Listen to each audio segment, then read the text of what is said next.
Hello. Hello, everybody.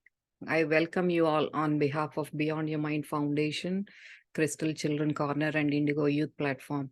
Warm welcome to you all for this wonderful session, wisdom sharing on Mind to Matter.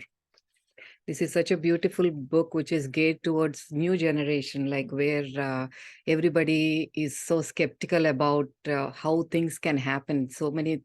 Everybody is saying like, yeah, we can create our own realities. This book shows us experimentally with proven evidence that how we can create our own realities. So this dives us into so many experimental studies, and we'll be knowing a lot of things.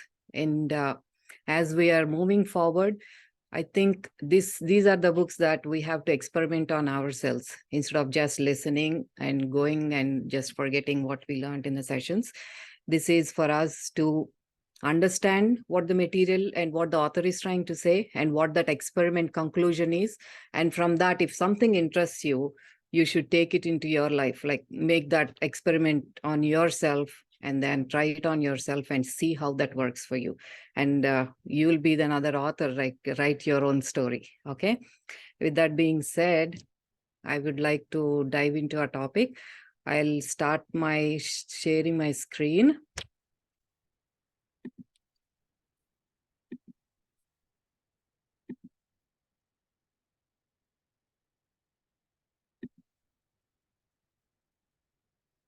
We are able to see it. Okay. My screen is right in the middle, sir.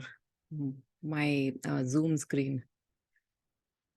But we are able to see it properly. Okay. Okay. So, dear all friends, masters, see at the right side who you're seeing is the author of this book. He is Mr. Dawson Church, and he is very, very well known for his boisterous laughter. Once you hear his laughter, you will never forget that. That's how loudly and so beautifully he laughs. And I recently came across his video on his website, eftuniverse.com, where there is especially a YouTube video, just his laughter. That's it. So this is the book he has written and first published in 2018, Mind to Matter. To know a little bit about Mr. Dawson Church, he is a PhD.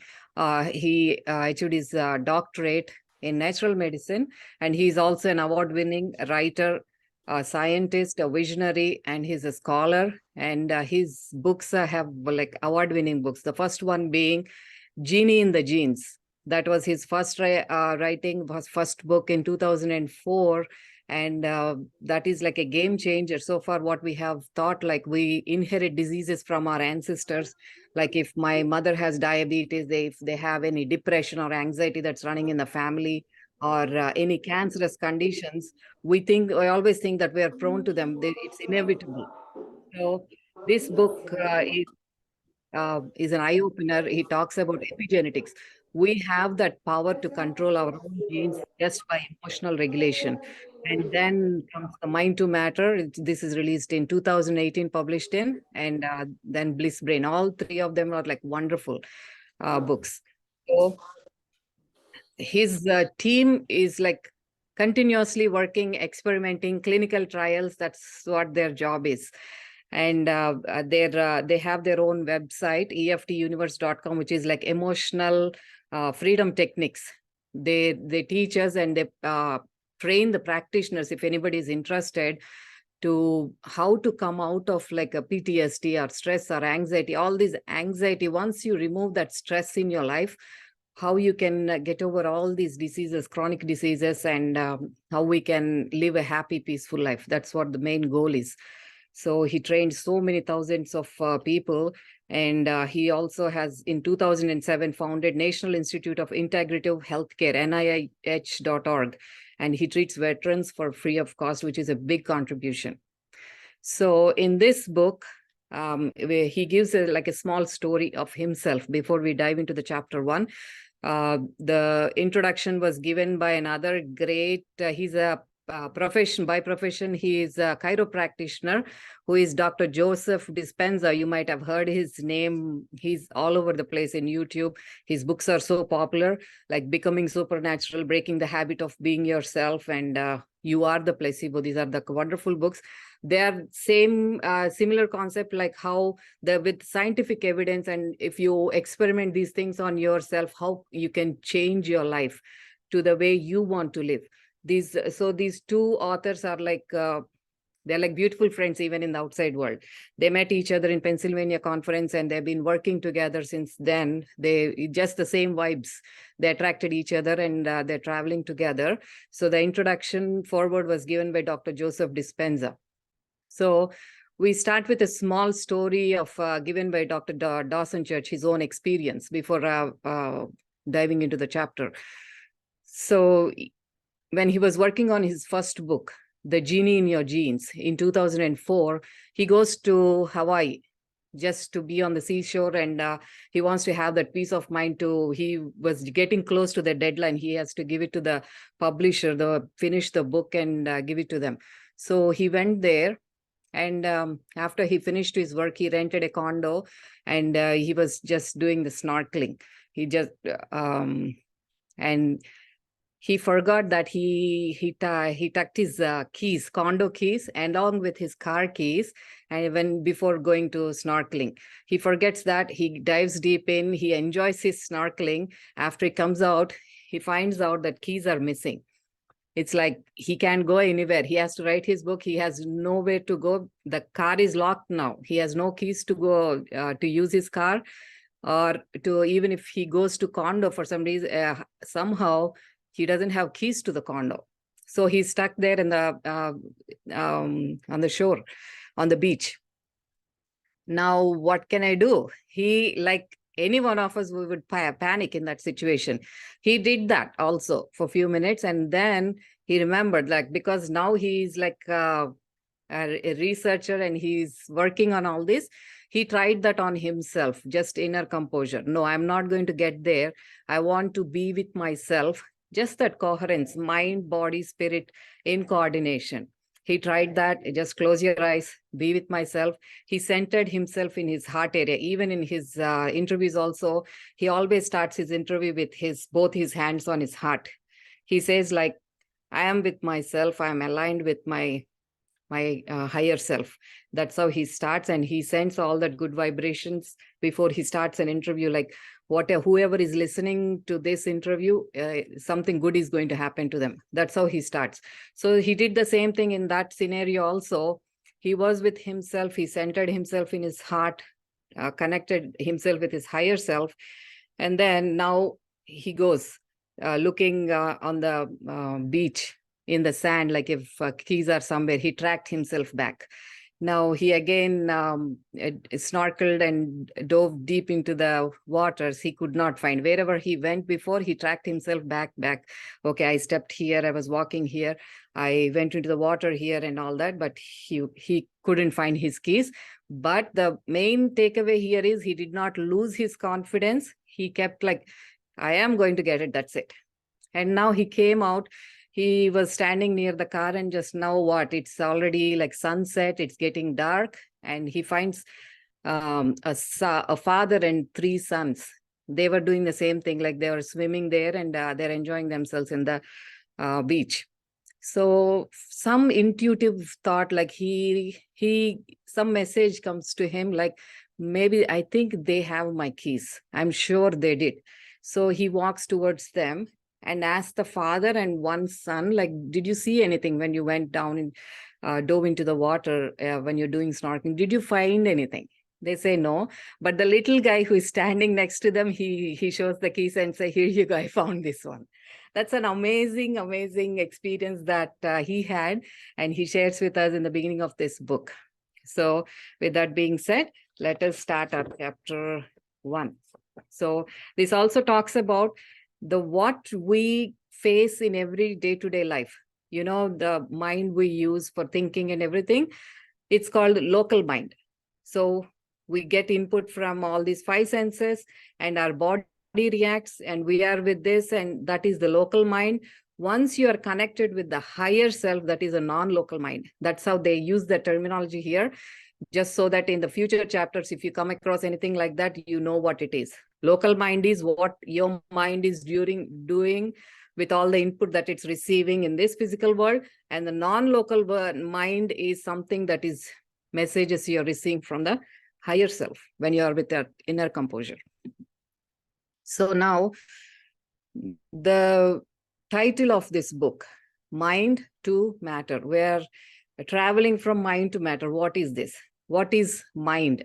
If I ask any one of you, you might say mind is mind. Mind, we think, what we think is called mind. There is no like a set definition for mind. It's always abstract, because when a neurosurgeon or somebody opens the skull, what they see is brain, a physical brain. You can hold it, you can see it, you can feel it. But what is mind? It is something abstract. You have to come up with something that maybe this, maybe that, this is together is called mind. Exactly. So mind, what we think is like when I greeted you, when I'm talking to you, who is that? And how do you know that I greeted you hello? Because what does it really mean? What is the meaning of it? What am I talking? How are you perceiving it? How do you know what I'm talking? So all this input is being gathered and perceived. Everything is by our mind. So it all relates to the subjective and the felt experience. All the input were what we are getting from the outside world. And that's what makes us feel like, yes, I am alive. Because I am able to see, I'm able to hear, I'm able to touch and feel. All this input is helping me understand in the now moment that I am alive. That is being processed. That is the mind that is giving you that impression. So this is our essence of our fundamental nature and our deepest sense of being alive right now in this moment. This is what we are talking is only one facet of it. There are multiple facets. What we are looking at it, the thinking, the thoughts, logical reasoning, and all these things, we are just looking at one facet of it. But mind is such a beautiful tool. It has multiple facets of it, which if you know how to use it, you can create your own reality that comes to matter. So mind to matter.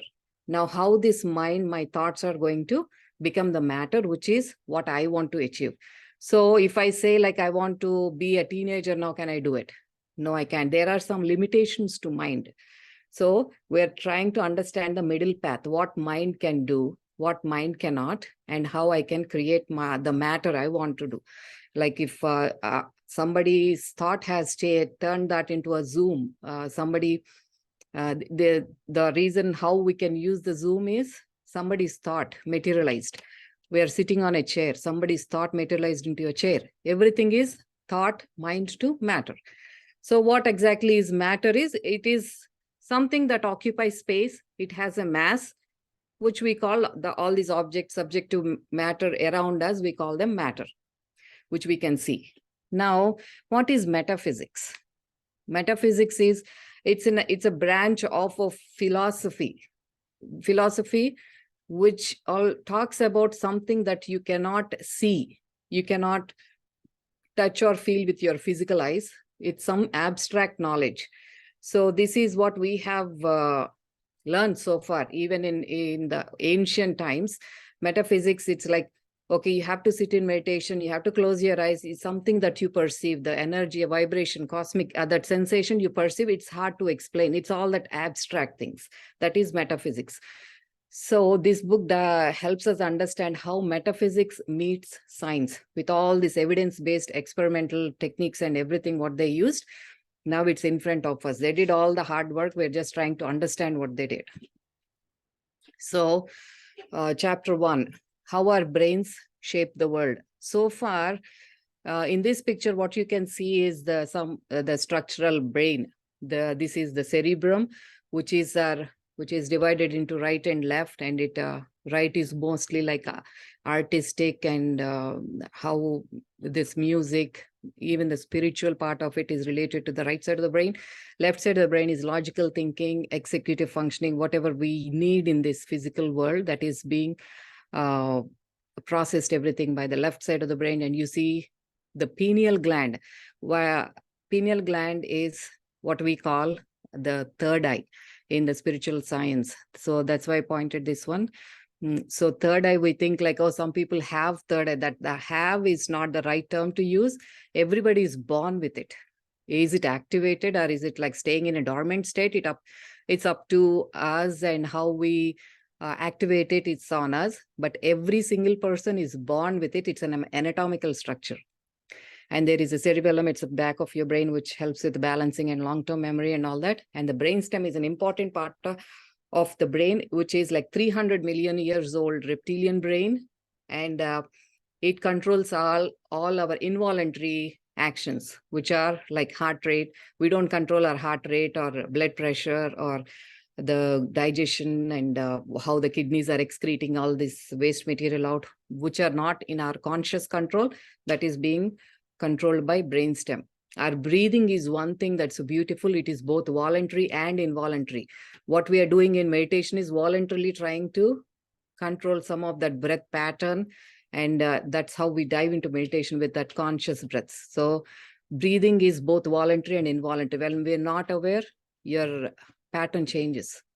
So this chapter, because it's being the first chapter, it talks about neurobiology, neurons and all that.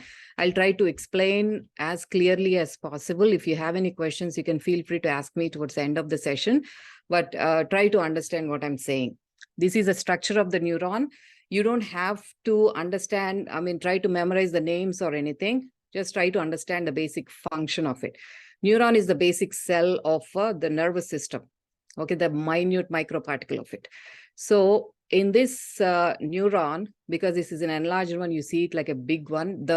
What I want you to remember is the tip of the neuron, the fan shape, the green colored structures are called microtubules. And these finger-like projections called dendrites after the nucleus, how these are projected, these are the dendrites. So to understand what are these microtubules, they play a very important role. I want you to understand the basic mechanism, what's happening in the structural brain with all the activities we are doing, consciously or unconsciously. These microtubules, they give shape to the cell, just like our bone structure. Our skeletal structure gives us the shape. In the similar way, imagine that these microtubules are similar to that. They give that structure, cytoskeleton, to a cell, and they're hollow drum-like structures. And their function is, they're like a railroad system. They're everywhere. From top to bottom, every cell has microtubules. There are millions, trillions of them, and their function is transport. And how is it related to our spirituality? Then this physical brain, what they're doing is, their function is, they're transmitters. They send signals, they receive signals, and they transport that. So what's happening here is, because they're hollow structures, when those finger-like projections, how I told you, just look at them, those finger-like projections, you're thinking now you have a thought that is released in your head. Okay, and now when you release the thought, that thought releases a neurotransmitter related to that thought. What kind of thought you released? There is a chemical that is being released. So the neurons come closer. When you release a thought, there is a chemical that is released at the end of that, the dendrites. And then now through the microtubules, it is transferred, it is sent out. Now the neurotransmitter release is called firing. Remember those terms because you might see them in the future chapters. So now you fired with your thought. Now you wire when you have those repeated thoughts again and again. Like if you have an intention, like you want to learn something, I want to learn a new language. Now you're reading you read one line today, one word today, that second word today. Now your thoughts are in alignment. You want to learn that over and over. Now what's happening is your neurons are firing with the thought and also wiring. They come closer intricately. It depends on how badly you want to do it. That strong intention makes it like very strong neuronal circuits. That's how you tune your brain into learning a new skill, whether it's a motor skill or a speech center with a new language, or fine motor, like if you're learning some crochet or something sensitive, some music or something. All these are connected to different parts of the brain. So based on that, the volume of that part of the brain, which you are trying to train yourself, it increases in volume by these connections, like coming closer and closer and releasing. The firing and wiring happens. And that's how in the outside, you create that reality that you want to create. That I want to learn a Russian language.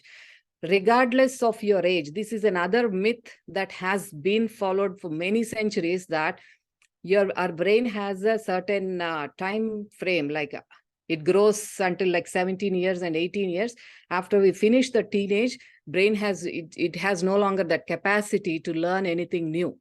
But now all these experimental evidence, what they're showing is, regardless of your age, whether you're 60, 70, 80, what's happening is, if you have that strong intention to learn something new, you can start that firing and wiring mechanism. Understand this mechanism. There is no age limit to this. You can learn anytime, any new skill, anything. This is the basic thing that happens in the brain, and you can start. And the volume of that part of the brain increases. So that's how. So now here I want to share with you is, which is not in the book here, is, so now we're talking about thoughts, wiring, firing, and all that. So that is the one part of microtubules. So now how this is related to consciousness. So what happens is, why we are doing meditation and all these practices, mindfulness practices, is we don't want to release thoughts. We want to go into the thoughtless state to achieve what we want to achieve, whether it like a peace, joy, love in our physical life, or you want like something, you want to materialize something in this outside world. So what these microtubules do is, when there is no neurotransmitter, no chemical that is released at the nerve endings, these microtubules now have the capacity to take that cosmic energy, the photon particles, and they transport those signals into, now, like for example, you're meditating, like one part of the body is aching, I want to heal that area. Now those photons, that cosmic energy, microtubules are sending the signals to that region where it's hurting. That's how the healing happens. I'm telling you the mechanism, how it happens, like when you're doing something. So that's why microtubules have such a tremendous importance in this neurobiology and all these experiments. So this is just a very beautiful picture of what these on the left side, what you see, those bubbles and all those the chemicals that are released with our thoughts. And that's how both the neurons come closer. And towards the right, I just put a picture of the electrical circuits in our house, like how the copper wires are intricately connected. That is what is wiring. This is what happens in our brain also when we keep repeating the same activity. Children, if you are any children here, I'm telling you the reason why your teachers and parents ask you to repeat over and over again is so that these connections can happen, this wiring happens, so that you don't have to, that is your memory. It goes into your memory, and then now you know it, like you understand it clearly, and you do well in your studies or sports or anything you want to do. Is the main, what happens here is the same thing. So now, like I said, increasing the mass of the brain's most used regions. Now here what is happening is the neuro term for this is neuroplasticity. I just mentioned that when you're trying to learn anything new, that part of the brain increases in the volume. And based on that skill, whatever you want to achieve, you materialize this in the outside world. That is called neuroplasticity. That increase in the volume of particular center of the brain is called neuroplasticity. So this is how it happens. The neural pathways in the brain, before what they used to think is, brain, like I said, brain has a certain only a limited capacity. Now actually, with our conscious thoughts, the mind, it's the other way around. Before it used to be like brain to mind. Now they're saying like mind, that conscious mind and our conscious thoughts, it has the capacity to rewire and regulate our brain beautifully the way we want, not just what we're born with. So this is an experiment. From here, this is what we finished so far is just the basic neurobiology. the structure of the neuron and what's happening and who is doing all this. Now, from here, the experiments start. What the author is, what they conducted experiments on certain, they want to conclude like what this is meant and what this is meant. And now we're diving into those experiments. The first experiment I want to share with you here is mindfulness changes the brain of a skeptical TV journalist. He's not only a TV journalist, but he's also astrophysicist. He's actually from Australia, and his name is Graham. And when he was listening to all these like meditation, mindfulness, most of us before coming into the spiritual path and these meditation techniques, we all had this question like, what are they talking about? It doesn't make sense. But he is the same kind with his open-mindedness, which is very important for any spiritual master. Is we need to be open about anything. If we don't believe, at least be open, try to experiment and see at least. That is the bottom line. At least we should try that instead of just refusing to accept what it is. That's what this journalist did. So he didn't believe in all these practices, making him calm and all that to begin with. He's a very aggressive person. And if there is anybody crossing him on the street, he used to get that road rage. Like he used to speed up more, and he used to be very snappy with his colleagues and at home with kids and everything. Lack of emotional control. That's what the bottom line is. So what they did was he accepted, like, yes, I want to be part of this experiment. I want to see what this is going to do with my brain. He wanted to disprove it to begin with. So before starting this mindfulness exercises and everything, they did imaging. They took pictures of his brain with MRI scan, magnetic resonance imaging, and like battery of tests, many tests before he started that. So now we have how he started. Now the experiment is he's spending some time in meditation, and mindfulness practices is being with ourselves. When we're doing something, we are with our senses, we are with our feelings and emotions. That is mindfulness. So he practiced that. What happened was, in 2 weeks, not even the complete the experimental period, within 2 weeks, he himself started noticing like that road rage. Like if somebody is trying to cross his car and move forward, he doesn't have that emotion that he had before. And he also noticed that he's being more calmer with his colleagues, which was very surprising to not only himself, but also to the colleagues. That's what the first thing he noticed. And the experiment went on for 8 weeks, which is only for 2 months. And without any use of any drugs or surgery or supplements or anything. Now again, they checked his brain. They did the MRI scan again. They ran all the tests, what they did before.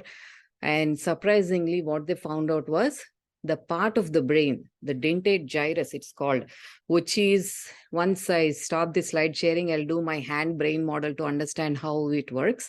But dentate gyrus is actually the emotional regulatory center, which is part of our neocortex. And it controls the amygdala, which is like an animal. It is coming from the animal kingdom, which if it's not regulated, will be in a lot of rage, anger. We show all those animalistic behavior. So when this dentate gyrus is 22% increased in the volume, they notice all this inner composure, more peaceful, more joy, and he's enjoying his life. That's what they noticed in this experiment, which if some of us into the spiritual path, and if 2 months is making such a big difference, you can understand how, because if that part of the brain is developed, we can check within ourselves, like before starting meditation and how we are now. So much of emotional balance. We were at one point complaining like, my life is like this because my husband, my kids are doing this. I am a beautiful person by myself if there's nobody around me. But it's not possible. We are living in a society with the families, friends, and everything. But that complaining nature and that judgmental nature will be all. Now we know that it's my own brain. My lack of emotional control is what caused all this emotional trauma that I went through. And not only myself, I'm spreading all that vibes in my family and all that. So we all can check within ourselves. We are that experiment, that Graham. So next one is, why do we need this emotional regulation? So like I said, at one point we were all complaining, this is not going right, this is not going the way I want and all that, though that person is responsible. So now with all that, brain adds the neuronal capacity to the regions you exercise. Now the dentate gyrus is exercised, the regulatory center, it regulates the emotions. So the firing and wiring to fit the new pattern. Now I want to regulate my emotions, that part of the brain is increased in volume, and I have now greater resilience, even though we don't anticipate. When we're starting a task, something happens, some adverse event happens. If even at that point also, we'll be like ready to accept that situation, any adversity, whether it be for children, the most things they face is with friends at school, their grades and sports and all that. They'll be in a beautiful state to understand the situation more than just crying and be whining about it, complaining about it. Like, why did this happen? How do I change myself next time? What are the strategies that I can improve in myself? That's how your mind tunes with all these practices. So we'll be more, because the same center of the brain that when that emotional regulation comes, we'll be more passionate. The more peace and joy will be part of our life, and we'll be spreading the same vibrations. So it's a greater degree of regulation. They also did a small experiment. It's called Stanford Marshmallow Experiment, to prove the same thing on the emotional regulation, which was done on those cute little preschool kids. What they did was, with the preschool children, they left them in their classroom for 10-15 minutes. And they put some marshmallows in a bowl in front of them and asked them, until we give you, until we tell you, don't touch the marshmallows. And then they closed the door and went outside. Poor kids, they're like the control, the self-control is very poor in those little kids. What they noticed, the kids who did not follow the instructions and not touch the marshmallows, it's a long-term study. They studied them throughout until their adult years. What they found out was, the kids who did not touch the marshmallows, they did very well in their career, with their relationships, because that emotional regulation, which should start in early years, that's what they noticed. That's called a popular Stanford Marshmallow Experiment. So the parts of the brain tasked with the emotional regulation, they're also involved in awareness, and it will help us remain in the same activity instead of wandering everywhere. When we're reading a book, we'll be with the book, not thinking about some movie we watched yesterday. So it's the same part of the brain that regulates all this. So, and we also will have a capacity to screen out what we need, the information. Many people and many things from the newspapers or television will be pouring social media information. We have that the conscious mind, when it is so developed, now we know this is relevant to me, I'll take this. I'm going to exclude all the other. So this mind is our everyday superpower. It's a beautiful tool that we all are born with. We can achieve, like how we think like, wow, superheroes, how can they do in these movies that we see? Like they can create, even they say like if Spider-Man or Superman, they climb here and there, but mind, what the author is trying to say is, we can create even something that you always thought you cannot. Like how a great scientist, like all these inventions were made because of the pure intention and the mind power, thought power. So we change our brain by the way we use our mind. Like I told you, our thoughts and how we the firing and wiring happens, that's how we change our brain. So we build the brain that is habituated. So now we are able to, now we're training our brain to be in that state of more happiness and a blissful state. This brain needs upgrade, like how we upgrade our computers. This brain is like a hard shell. It's just an anatomical structure that is like a hardware of the computer, whereas the mind is software. So it needs upgrading all the time. And that's when we create mind to matter, the reality, what you want to achieve. So this is another, just for information's sake, this is not an experiment. electrical conductors. Our body is nothing but a pure form of energy. You might have, we heard it many times in the spiritual path, energy, energy, energy. What is this energy? They always say like, we are energy, we are receiving energy, we are transmitting energy. So what is all this about? So our neurons and every cell, we have these our human body is nothing but a conductor. There's every cell has these electron vibrations going on and on as it is. They're vibrating, they're really generating this magnetic field around us. And in the spiritual language, we call it aura. Aura is nothing but as the electrons are vibrating, it's releasing all that electrical energy and the magnetic field around it. So that's how the MRIs work. Magnetic resonance imaging, the MRI scans work is they pick up the magnetic field. That's how they know what part of the body is damaged, because they are not giving that magnetic field around them. So electrical current passes through the neurons and creates the energy field around the brain. That's how they do the scans. And the EEG is another one that picks up the electrical signals. EEG is electroencephalogram, which picks up the electrical conductivity inside the brain, like how they do the EKG to detect the electrical conductivity in the heart. We have one for brain. So electricity and magnetism, they are like hand in hand, two sides of the same coin. The other, what we forget is we have where our body is full of photons, the particles, what we call, these are light beings and all that. This is the light energy. We also do transmit the photons. If the cell is very healthy, it emits like a steady stream of light energy. If the cell is unhealthy with whatever we've been doing with our, not only what we eat that damages the cell, the most part of the damage is being done by all these thoughts we unconsciously release continuously. That damages the cells, and in turn the cell cannot emit. The dying cell emits a burst of radiation. There is no steady stream of light. So biologist James Oshman is a famous popular biologist. He says energy is the currency in which all the transactions in the nature are conducted. Like how we have our dollars or rupees or anything, how we communicate with the plants, animals, with the nature around us is energy. We're nothing but electrical magnetic field, and how we send the vibrations, whether it is zigzag waves or it's a beautiful sinusoidal waves, it depends on how we are releasing all these thoughts and energy into the outside nature. In the same way, earth by itself is also a big, the natural body, it also has its own magnetic field, which in turn affects our physical body, the physical magnetic, they always interact.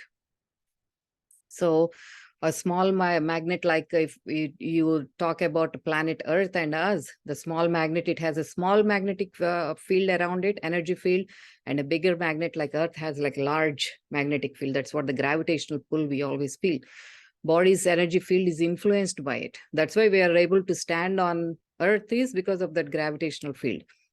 On an average, our human magnetic field /aura, it expands up to 5 meters or 5 yards. That's why when somebody comes into your energy field, you know immediately, you don't have to look at them, but you can feel that something, some vibe, you can feel it from inside. When you sit next to a person who is like very high energetic, you might have experienced it. Or when you go to a certain person, you feel like, I don't know what happens, I feel like just sitting with you for a little longer. You might have just observed that. When in the say vice versa, like when you go to another person, like if they are releasing a lot of negative thoughts and energy, soon after you go there, you feel something uncomfortable about it. You don't want to be in that space anymore. You want to pull yourself out. That is all the magnetic field doing it. So this is another experiment, shamanic healing. This talks about, so far we talked about emotional regulation in the first experiment, and this experiment is about energy healing, how beautifully we can direct our energy to heal our body and heal our loved ones. So Richard Gege's experiment is, he was diagnosed, he's been ill for some time, and he was getting like a shortness of breath. He was getting breathless and very fatigued and all that. He goes to a doctor. They run a battery of tests, like an electrocardiogram. They check all his heart and they find out conclusion is his arteries are blocked, severely blocked, critically blocked, that he requires immediate surgery. So what they say is, we can't delay anymore. Come back again within a week. We need to, just before the surgery, they need to repeat the test so that they know exactly where to locate that block. So, and they can do surgery on that. So that's the plan with him. And so the day just before surgery, he goes there and they run the tests again. They do the angiogram, which is actually a dye injecting into the artery, so that it's like a beautiful screen. It shows where exactly the block is. The dye cannot pass through that block. That's how they know this is particular part. They can go directly there and operate. That's how it happens. So when he goes there the day before, they could not see that block anymore. And that surgeon gets so annoyed, you wasted my time. Why all those other experiments which were just done 1 week ago showed all this critical blockage, and why this is not showing it? They were like shocked. And the author reveals what happens is, when he was diagnosed with that severe critical condition, he calls his friends, the shamanic tribes, and where he was very anxious about it. And what they do is they do prayers. They say, this is Richard Gegi. Now he's the body. They cover somebody with all the leaves. They name that as Richard. And shamanics are the tribes. They're very connected with the nature, like they believe in nature healing and all that. They group of people, like how we do group meditation, they do group prayers. And they send all those energies to him, to the Richard Gegi. And even though they're like far away from each other, they're not in the same place or anything, just by releasing that thoughts. That's why they could not find any critical block in the arteries, is because of all the prayers that were done week long, that person's friends, shamanic friends. So the conclusion of this experiment is, we can direct our consciousness, like whether it be ourselves, if we are ill ourselves, we're not feeling well, or some of our loved ones far away, whether here or in a different state or a country, just praise. What we immediately do is we start crying, we send more pain to them in the form of energy. When we are, that's fine. We can immediately cry 1 or 2 minutes, give it a time, and then it's time for us to think, okay, this is not the time for me. This is time for me to release good vibes, good energy healing. That is, even though it doesn't matter how far you are from your loved ones. So that is consciously directing the energy to healing. It is something that can be controlled with our conscious direction. So this is this conscious, that direct consciousness. That's the power we have. That is why we say mind is our powerful tool. Is we can direct that consciousness. This works like a wireless network. We have these satellites somewhere, but we are still able to receive the signals. It comes to our router in the at our home, and then from home, all these wireless network, all these devices, how they're operating is, there's so many signals. We are at this moment, I'm sitting here, but there is so much of radiation, so much of signals that I'm sitting in the middle of. That's how, even when we send energy also, same thing happens. Similarly, we interact with the environment with same thing, where the currency is energy. So that's what Nikola Tesla says. If you wish to find the secrets of the universe, think in terms of energy, frequency, and vibration. That's it. Just like that biologist said, Nikola Tesla is also saying the same thing. This is another experiment which goes hand in hand with energy healing. This is done on lab mice. So Bill Bengston he's a professor in sociology, and what their experiment is, how this energy healing works and how we can relate that to humans. So first they conducted on these lab mice. So what they did was, they took 10 lab mice, and one is a control group and the other one is experimental group. The control group, they injected tumor cells into all these 10 mice. So they separated 5 of them and they put them far away from, in a different building, in a different lab, so that they are not affected by the energy that they are giving to these other experimental mice. So these mice are set apart, this control group, and the experimental group, what they did was they are put in a cage, and Bill Bengston was holding that cage 1 hour every day and praying for them. So they injected tumor cells. What happens is they develop the tumor cells on the skin. So what they noticed was within a week, all the cells that in the control group, they started dying. Slowly, they were on the mice that did not receive any energy. So they all died. In the experimental group also, they developed tumor within a week. The skin started like developing tumor, and Bill Bengston was actually disappointed with that. How come I'm giving them energy, but they still develop tumor? But his friend comes to him and says, you didn't notice something. Even though they develop tumor, they're still running around. They're still very active. They're not lethargic, fatigued, or anything. They're just moving on like how actual mice would do. And then slowly, day 17, they started noticing that the tumor cells started scabbing away. They started like scabbing off, like a tumor is trying to fall off. And then day 28, to their surprise, so far in the experimental mice, when they injected tumor, the mice could survive only for 27 days at the most. To their surprise, 28th day, the ulceration, whatever the tumor part is, it completely disappeared. And the new skin started forming in that region where there was a tumor, and the hair grew back. And after a week, and their mice are like completely cancer-free. Not only that, when they studied these mice a little longer, what they found out is they're actually now very immune. Their immune system has developed so much, now they're not prone to diseases anymore.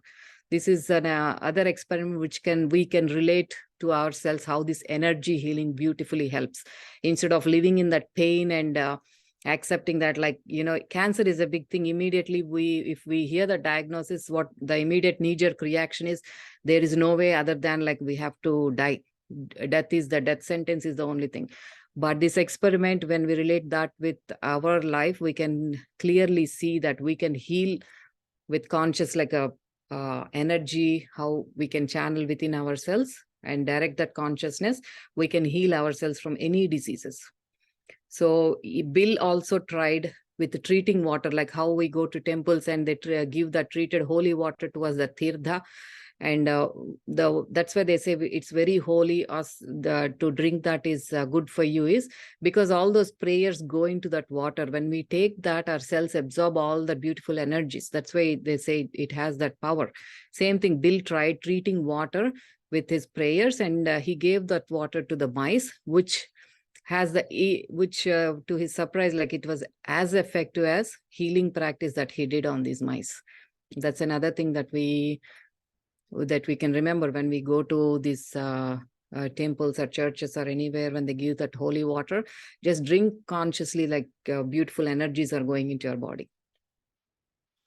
So this is another experiment that happened like 100+ years ago. Why I put this here is, the bottom line conclusion for this is a reform that was done by one single lady, one female person. That was like 100+ years ago, when women had they weren't coming out. The society wouldn't accept them. If they had done something, they were always like put down upon. So this experiment is by Josephine Baker. She did his doctorate in public health in New York University. That was back in 1908. She did such a beautiful contribution to the New York City that back in the day, they're like diseases were rapidly spreading, and there's no much science or not many people interested in that field. And beautiful contribution from her head. And Typhoid Mary's story is a very interesting story. She comes from Ireland. She's a chef by profession, and she was cooking in all these wealthy people, their house. When she was cooking, she was asymptomatic. Even we noticed that during COVID time, some people were like, they might have tested positive, but they had absolutely no symptoms, no cough, no cold, nothing. But they were spreading the disease. That's why they said, just wear the mask regardless. So this is the same thing. Typhoid Mary, she is popular by the name. Her name is only Mary, but in whichever the family she cooked and served that food, typhoid is a disease that is transmitted through food and drinking water. So she was spreading that bacteria in the food, and whoever ate that food got sick. So when Josephine Baker tracked all those with her colleagues and all the help, tracked what is happening in this New York University, New York City, she found out that the people who ate food being cooked by this lady, they were getting sick. Though they tested her, she tests positive for typhoid, but she doesn't believe because she doesn't have symptoms. So even though she was warned one time not to do that anymore, look for a different job, she insists. She quietly runs the same thing. And she was put in a jail. That is a different story. But after this happened, now people started looking Josephine Baker, how, because that's a pure intention she has. Like she was put down by a lot of higher officials. Like they were trying to calm her down, like don't get involved in this and all that. But she wouldn't listen. She was contributing to the society. She wants to save people. So she faced a lot of criticism, but she was persistent, and she eradicated cholera, smallpox, typhoid, and everything.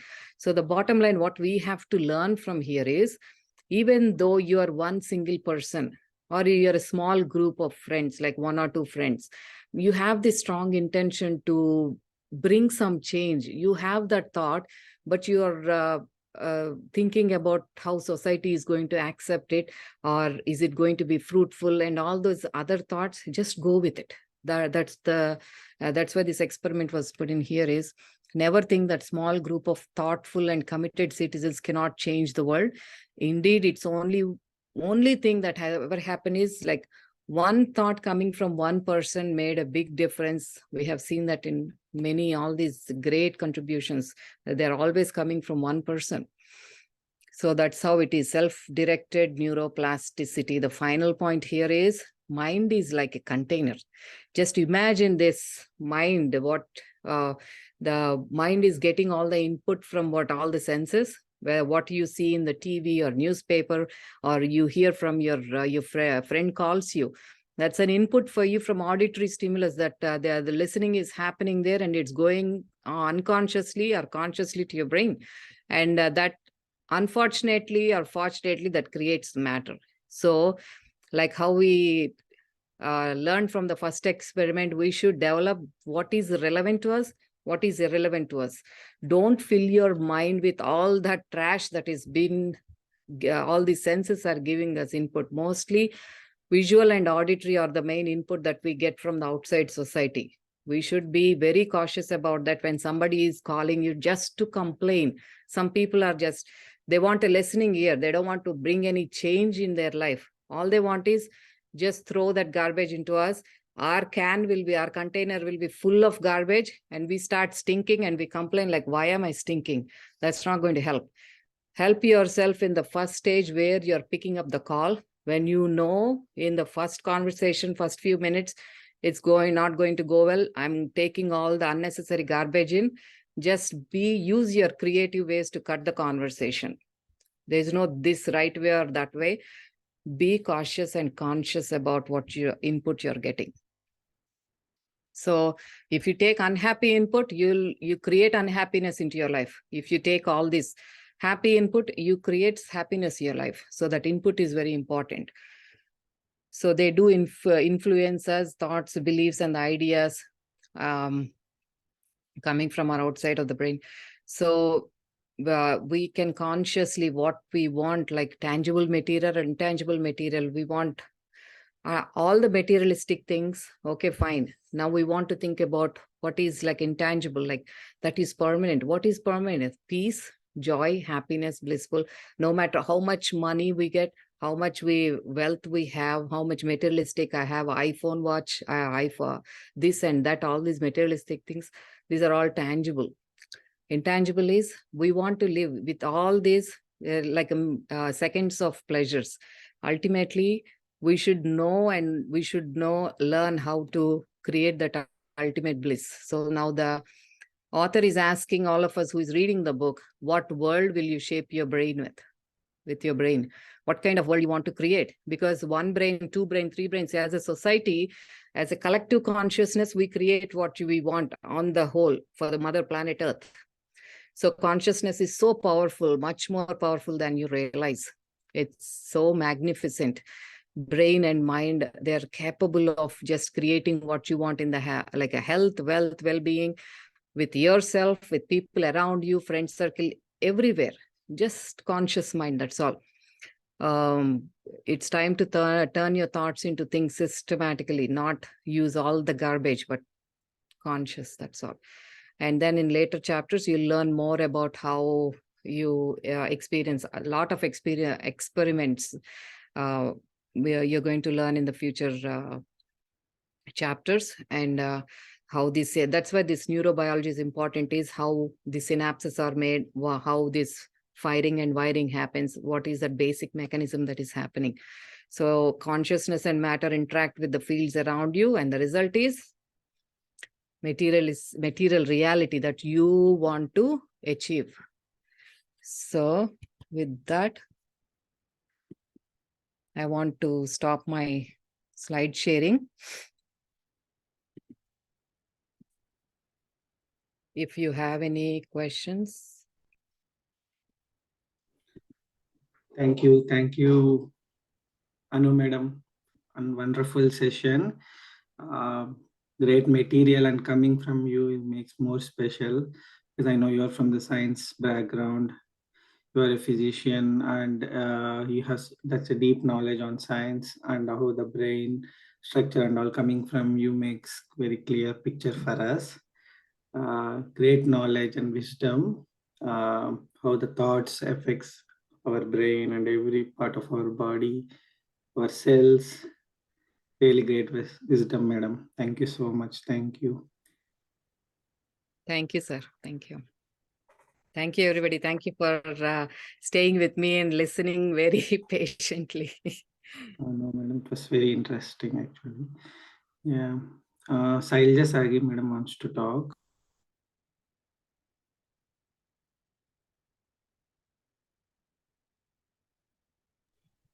Yes, Sailja, madam, you can talk. Thank you, Gangadhar sir. Thank you so much, Anu ma'am. I'm really very happy that Mind to Matter, I'm feeling that it's a gift given to us on this platform by Saroja ma'am. And the way you explained and the way everything went into my, especially the way I received everything from you, it's really excellent. I'm so thankful for this. I'm sorry I couldn't on my video, but I just want to share my experience with you about your session. I'm very happy, ma'am. I thank Saroja ma'am for gifting this and you to us through this book. You're so excellent in explaining these concepts in the first session. I'm so thankful for that, ma'am. I just want to express this. Thank you, Gangadhar sir. Thank you. Thank you, Sailja ma'am. Really wonderfully said. Really, it's a gift for us, because it's Saroja madam's vision that this book needs to go to each and every member of our platform. This knowledge needs to go and needs to be practiced. That's her vision, and we are working towards it. Thank you.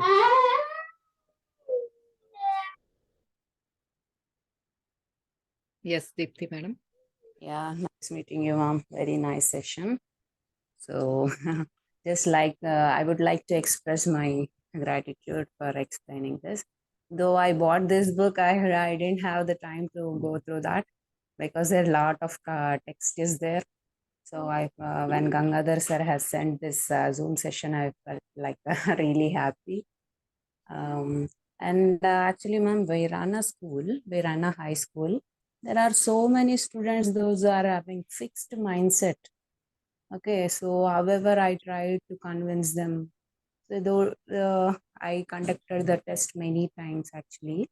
So they have a fixed mindset that I'm like this only. I can't get more marks than that. Though I'm being very friendly. So what is the solution that I can change their mindset? They especially current generation, they want some proof. They don't believe if you say like this can happen. They don't directly take your information. Just sessions like this would be helpful. And if you can explain, like take one experiment from this and say like, this is how your brain works in very simple words, not like big lectures. They take like 5 minutes or 10 minutes. It should be so compact, but very informative that it goes to them directly. We have to be very creative with them. I know teenagers, they're like, they always feel like, I know everything. You don't have to tell me anything. That kind of, yeah, it's hard. It fine tune them. That's all. Okay, ma'am. I will try Yeah. my best, and if it is possible, please let me know, sir, that this brain to matter book, that if it is possible to explain them, I can send the Zoom link for them also. Right. Okay, thank you. Yes, madam. We can send to them as well. And yeah, if any questions also, we can take it up. Yeah. Okay, And sir. Thank yeah, we will be sending the recordings as well, according to. Okay, sir. YouTube. So live Zoom session, if it is anything is possible, then I can share them directly. Also, I'll ask. Yes.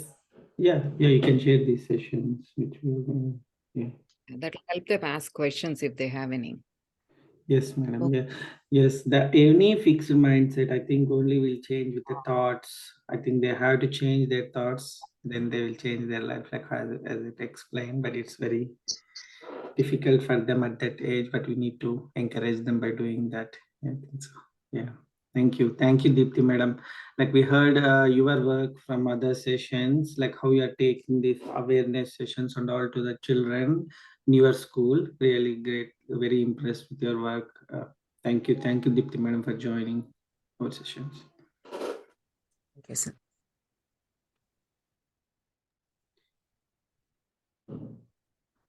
Hello, Hey, Purna Purna. sir. Hello, madam. Namaste, masters. Just, hello, madam. This wonderful session. Even I attended the first session for the children as well as this is the second session I'm attending. I think the third session, I think the same thing I'm doing. But this book is so mesmerizing that we can't. We can listen any number of times, and moreover, the way you are presenting, because you are good with the terminology as well as the medical terminology. So it's the flow is really excellent, madam. Thank you for. And adding to Deepti madam's doubt, that Deepti madam just attend spiritual parenting sessions of Saroja madam's sessions, which will be upcoming this year. So you'll get more clarity on teenage, how to cope up with the teenage changes, because teenage is the most frequent changes, because every day you notice some change, some sort of small or big. Okay. You'll notice, because that is the age where our complete body will be fully activated and fully in the physical form. I mean, in physically or mentally, they will be full of energies. They want that energy to be drained. Then only they will be satisfied. Until that energy is not drained, they won't be satisfied. They want to do something or other things. They want to explore things. They want to do the new things. They want to try new things. These all the things will happen in this adolescence age. But spiritual parent. Recently, this the one year, since 1 year I'm following following this. I really don't know what is actually this spiritual parenting our crystal children. So I Yes, really need your help. Thank you, sir. Thank you, Purna. we are here. We are here helping each other, madam. So upcoming, because Crystal Children Corner classes started 1 month ago. So upcoming sessions soon, I think Deepti madam will be another Deepti madam from Singapore who will be handling the spiritual parenting classes. She will be announcing the enrollment. So once there, we'll be getting very very vast wisdom of from Saroja Amma about how, according to the age group, that sessions will grow, madam. So for teenage, there's one session, but those only happen every yearly once only, those sessions. Okay. So wait for it. We need to wait for that wisdom we need to, because they won't be any recording for that session. So it's only the happens live session. So you need to wait, madam. But that will help you to clarify most of the things. Very profound wisdom you'll get from Sarojamma about how to raise children as well as, because I have a daughter of 4.5 years. So Yeah, I know that you and Gangadhar sir often Yes, sir. meet in Madam, the questions session, right? I found you people every time. because we raised our daughter based on the wisdom which we got from Saroja madam only, madam. Because from the day she born, we so that spiritual parenting sessions classes started, and we are listening and we are utilizing that knowledge to raise our children. It really helps. But sorry, Anu madam, this is not relevant to here. But madam asked a doubt, so I just want to clarify her so that she'll be enrolling for the spiritual parenting. Sorry, madam. Thank you. Thank you. Thank you. Thank you. Thank you, Purna sir, Deepti madam. So any masters, if anyone wants to share your feedback or any questions or talk to Anu madam, yeah, please raise your hands. Thank you.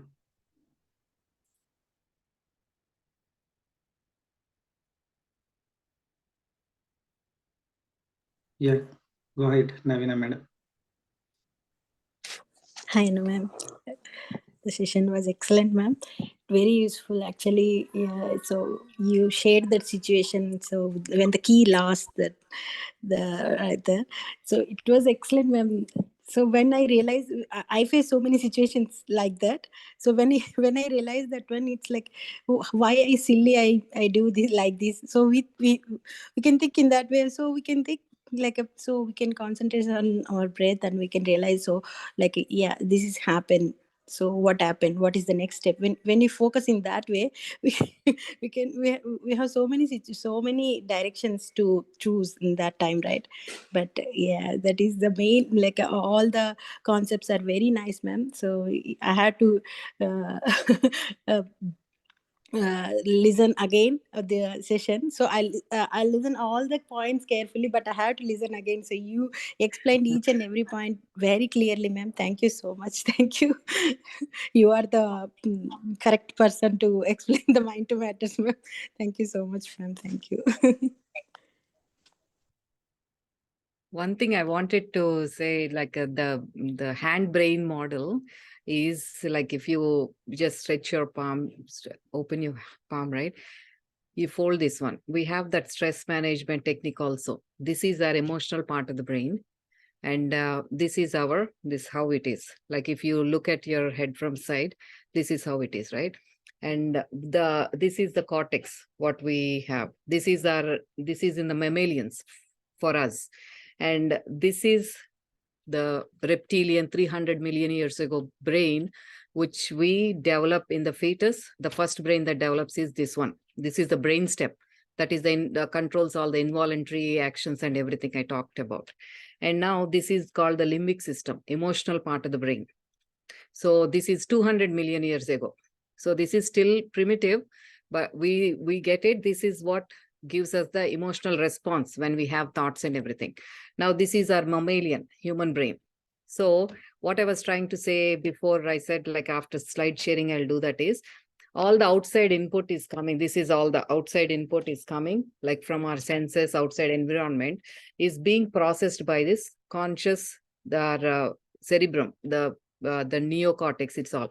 So this is all the processing center where you see the first below the knuckles, these joints here that processes. And these, when you see the fingernails here in the first two, these first two fingernails, the index finger and the middle finger, this is the dentate gyrus I was talking about, where the coordination happens all from all this emotional regulation. So now this is, if you imagine this as the body, with the thoughts we're releasing, the body is responding, and this body responding is going to the primitive brain, the brain stem. And now your heart rate goes up, your breath pattern changes, because this is the involuntary part of the brain that regulates. So now this emotion is connected to it. It surges, that adrenaline rush, whatever we're getting, we start feeling that. And now, if this is not connected consciously, we are not aware of that situation, now we start screaming, yelling, do that violent behavior. With all the mindfulness and meditation practices, what happens is this part of the brain develops, which controls it.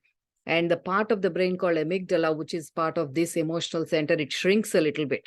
The volume of this increases. That is the 22% of the brain what the author was talking about. And this part of the brain shrinks. And the result is beautiful emotional regulation. This is the same part that is involved in awareness or attentiveness to stay on one task. All that conscious thinking, this is the part of the brain we are working on. I just wanted to mention that. Beautiful, madam. Beautiful explanation. It helps a lot. Thank you.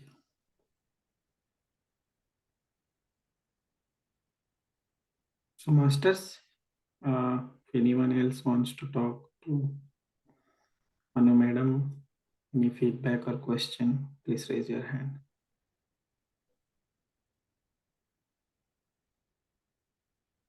Yeah, I think that's it. So, masters, our second chapter will be not next week, after the alternate week. So it will be on 19th.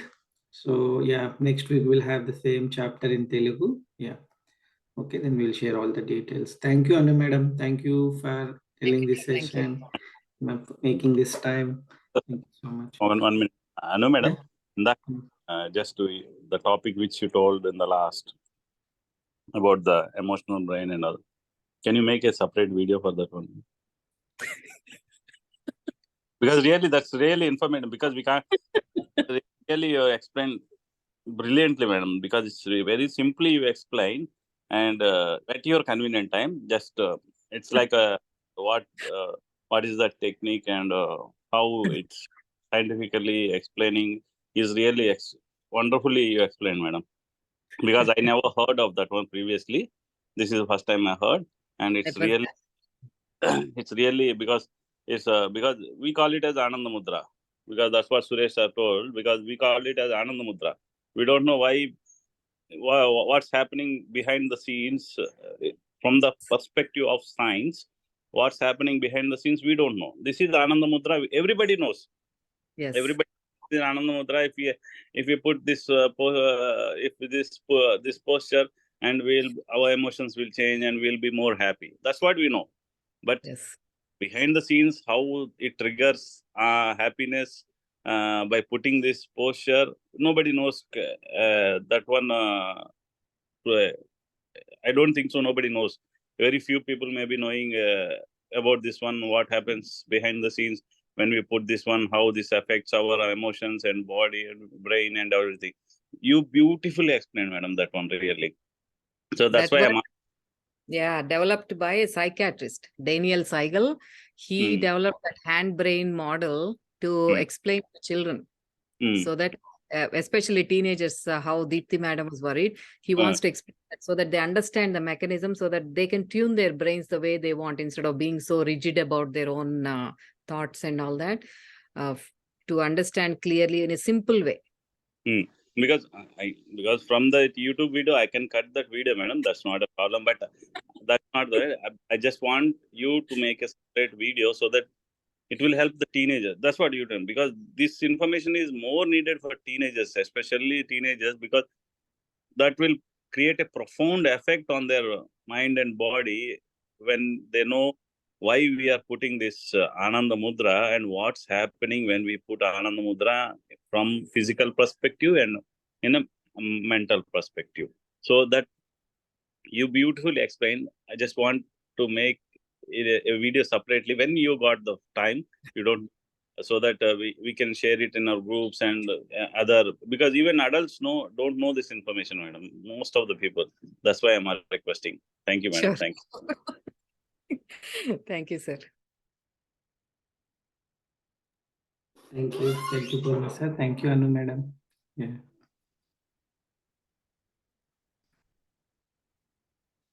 Okay, masters. Thank you all for joining, and thank you, Anu madam, for taking this wonderful session. Hopefully, we'll get another chapter from you, maybe depending on your time and availability. Yeah, that's what our request is from you. Yeah.